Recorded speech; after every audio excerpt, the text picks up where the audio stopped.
Olá, seja bem-vindo a mais um capítulo do módulo de Historiador de Container.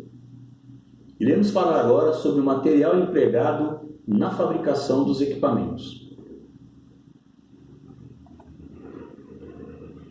Para efeito de estudo do material empregado na construção do container, podemos dividi-los em três partes: estrutura, paredes e piso, sendo que a estrutura é responsável pela parte de sustentação do peso, junto com o piso, e as paredes, o teto, a porta e o frontal são responsáveis pelo processo de vedação e proteção da carga.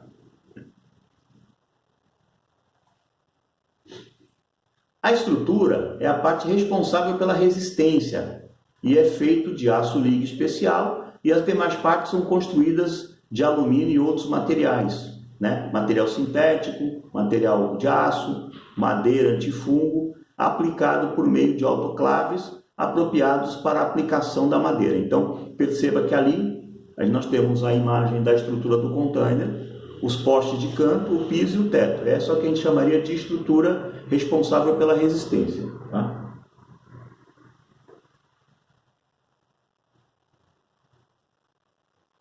As tintas usadas nos containers são de qualidade especial para garantir um determinado tempo de exposição às mais severas condições de trabalho.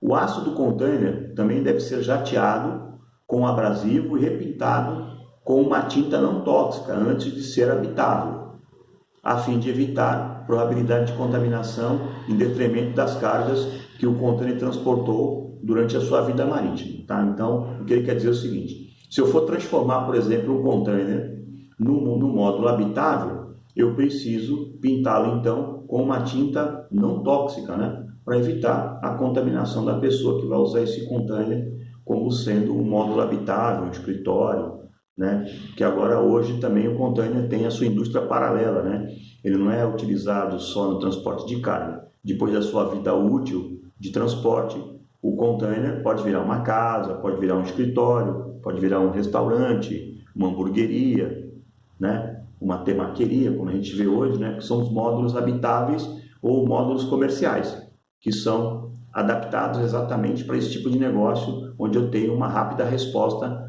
da instalação de um negócio em um determinado local. A fabricação do container está sujeita à aprovação das sociedades classificadoras internacionais de acordo com as normas ISO, International Standardization Organization, ou seja, a ISO é um órgão certificador internacional ratificado na Europa.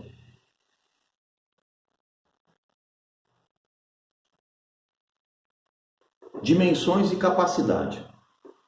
As dimensões do container são de acordo com as recomendações da ISO, com os respectivos volumes úteis de capacidade de carga máxima. Essas dimensões, mais precisamente a largura, visam atender às principais entradas de ferro e estradas de ferro, e rodovias dos diversos países, para também facilitar o transporte nos navios especializados, os quais possuem células guias com dimensões apropriadas para receber os containers sem a necessidade de peação, transportando com segurança e oferecendo rapidez durante as operações de manuseio das unidades de carga. Então, o que nós podemos perceber aqui é que o container ele foi padronizado em termos de largura e comprimento para ser um equipamento multimodal. Ele pode ser utilizado tanto no transporte marítimo, rodoviário ou ferroviário, cabendo ele, sem fazer o transbordo da carga, fazendo somente o transbordo do equipamento de um modal de transporte para o outro.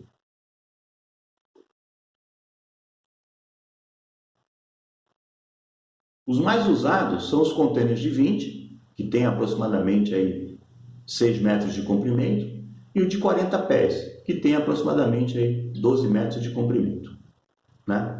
Com volume útil, no container de 20, que vai de 30 a 33 metros cúbicos, e no de 40, que vai de 67 a aproximadamente 67 metros cúbicos, respectivamente. Enquanto a carga útil média é da ordem né, de 28 mil quilos, né, alguns equipamentos podendo chegar aí com um pouquinho mais, 29, dependendo do modelo do equipamento, ou um pouco mais até quando for flat rack, tá?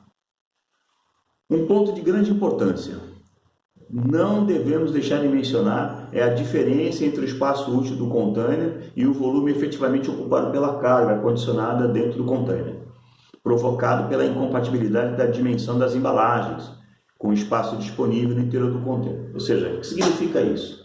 Significa que o container tem um padrão, mas é claro, cada tipo de mercadoria tem uma embalagem específica e nem sempre a embalagem é compatível, as dimensões da embalagem, com as dimensões de comprimento e largura do container, o que provoca o que nós chamamos de ociosidade de espaço, ou seja, temos muito espaço perdido em função do acondicionamento das embalagens que são incompatíveis em termos de tamanho e comprimento relativo ao container que está sendo utilizado. Critérios. O container deve estar sempre sem defeitos e em condições seguras. Levar em conta os critérios específicos incorporados, CSC, que seguem algumas regras gerais a serem observadas. Por exemplo, o container dry deve estar sempre estanque a água e luz, quando estiver sendo utilizado com carga. A quarentena australiana, que a gente chama de TCT, e também os padrões da Convenção Aduaneira de Containers UTIR, a segurança e a movimentação por fronteiras internacionais. Então, o container deve atender a esses critérios, ou seja, ele ter um padrão de tratamento dos dispositivos de madeira que foram utilizados nele, deve estar sempre estanque a água e a luz, e também deve atender às condições de convenção internacional de transposição de fronteiras internacionais, que é o TIR, é uma autorização dentro do processo de produção do lote do container, onde eu terei um lote de container específico ali com o número de autorização para atravessar fronteiras internacionais. Tá? CSC, Container Safety Convention, né? Ou Convenção Internacional para a Segurança de Containers. Esse procedimento teve início em 6 de setembro de 1972. Fazem parte dessa convenção os proprietários e usuários de containers de vários países, com o objetivo de assegurar que as unidades estejam seguras para o transporte de cargas, equipamentos, edificações, embarcações, etc. Mas, acima de tudo, tem como objetivo principal salvaguardar as vidas humanas, né, envolvidas no processo logístico do container. Ou seja, o container segue critérios rigorosos de segurança com o principal objetivo: salvar vidas humanas, né? Ou seja, evitar que trabalhadores, durante a utilização logística do equipamento, ocorra um acidente com esses trabalhadores.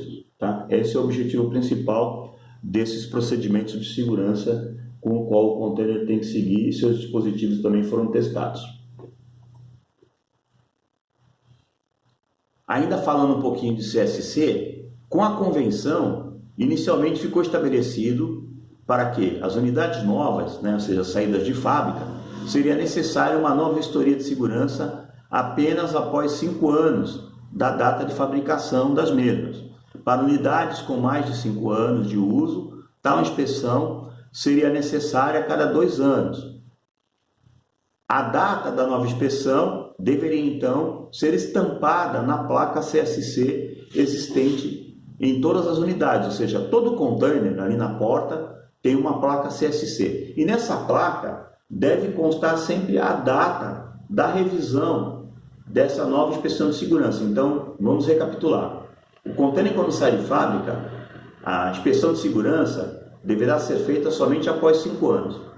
Aí, após os 5 anos, essa vistoria deve ser feita a cada 2 anos. E aí, sempre que ela for feita, deveremos incluir nessa placa as datas de novas revisões. Programa ACEPT. O programa ACEPT é um programa aprovado de examinação contínua. É importante notar que em países que fazem parte da CSC, Uma unidade que possui data de inspeção de CSC expirada ou não possui adesivo de ACEP ou a marcação ACEP na placa de CSC não pode trafegar. Portanto, pode ser impedida de seguir a viagem pelas autoridades locais. A placa CSC deve ter uma validade mínima de 3 meses ou possuir um selo ACEP. Então percebam o rigor que eles aplicam na questão de segurança do processo do container. Se o container não tiver essa placa,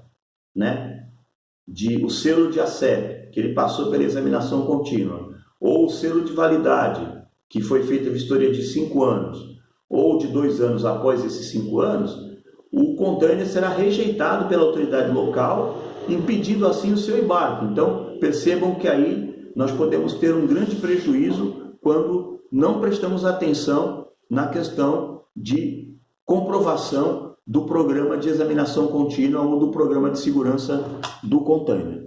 Ok?